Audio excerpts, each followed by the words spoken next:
আমি নাকি ধর্ম নিয়ে ব্যবসা করি। সোশ্যাল মিডিয়াতে এই কমেন্টটা প্রায়শই আমার ভিডিওর কমেন্ট বক্সে আসছে।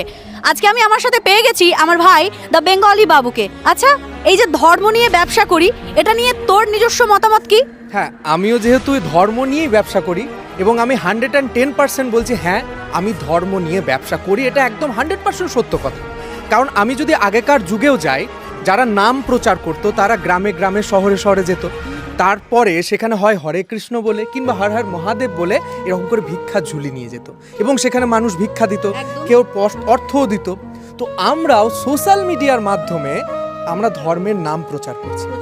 সেই জায়গায় মানুষজন আমাদেরকে ভালোবাসছে, ভিডিও দেখছে এবং ভিউজ দিচ্ছে, তার জন্য সোশ্যাল মিডিয়ার মধ্যে দিয়ে ওই রকমই ধর্মের ভিক্ষা আমরা পাচ্ছি। যেটুকু আমরা ইনকাম করছি এটা ধর্মের ভিক্ষা, সেটাকে আপনারা ধর্মের ব্যবসাও বলতে পারেন।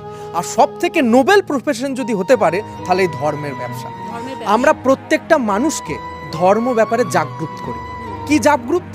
ধর্ম মানে এটা নয় যে সকালবেলায় কিংবা সন্ধ্যেবেলায় একবার ধূপ জল দিয়ে দিলাম, কিংবা শনিবার কিংবা রবিবার এসে একবার উইকেন্ডে পুজো দিয়ে দিলাম। ধর্ম মানে সকালবেলায় ওঠা থেকে রাত্রিবেলায় শোয়া পর্যন্ত প্রত্যেকটা ক্ষেত্রে ধর্ম আছে।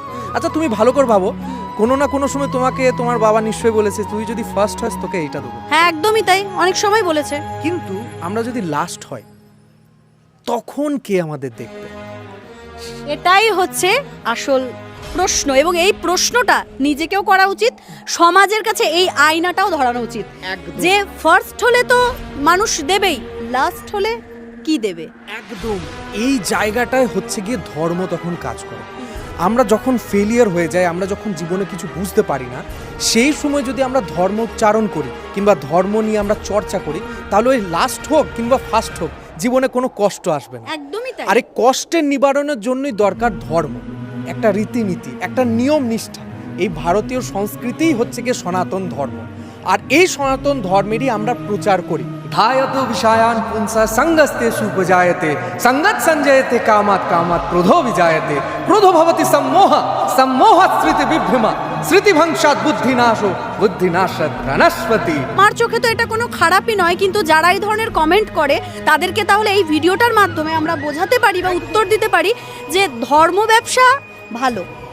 আমাদের ধর্মর ব্যবসাটাই হচ্ছে কি আমাদের কর্ম। ভগবান শ্রীকৃষ্ণ বলছেন তোমাকে কর্ম করতে হবে এবং আমার নাম করে করতে হবে, তার মধ্যে তোমার কোনো স্বার্থ থাকবে না। সেই রকম কর্ম তুমি করো, আমাকে স্মরণ করে করো। আমরা যেই কর্মটাই করি লাস্টে বা ফার্স্টে কি বলি? হরে কৃষ্ণ, হর হর মহাদেব, জয় মা কালী। আমরা তাকে স্মরণ করে করছি। তার জন্য এই ব্যবসা করতে আমার খুব ভালো লাগে, ভবিষ্যতেও করব, 10 বছর পরেও করব, আমাদের ছেলেপিলেদের যে হবে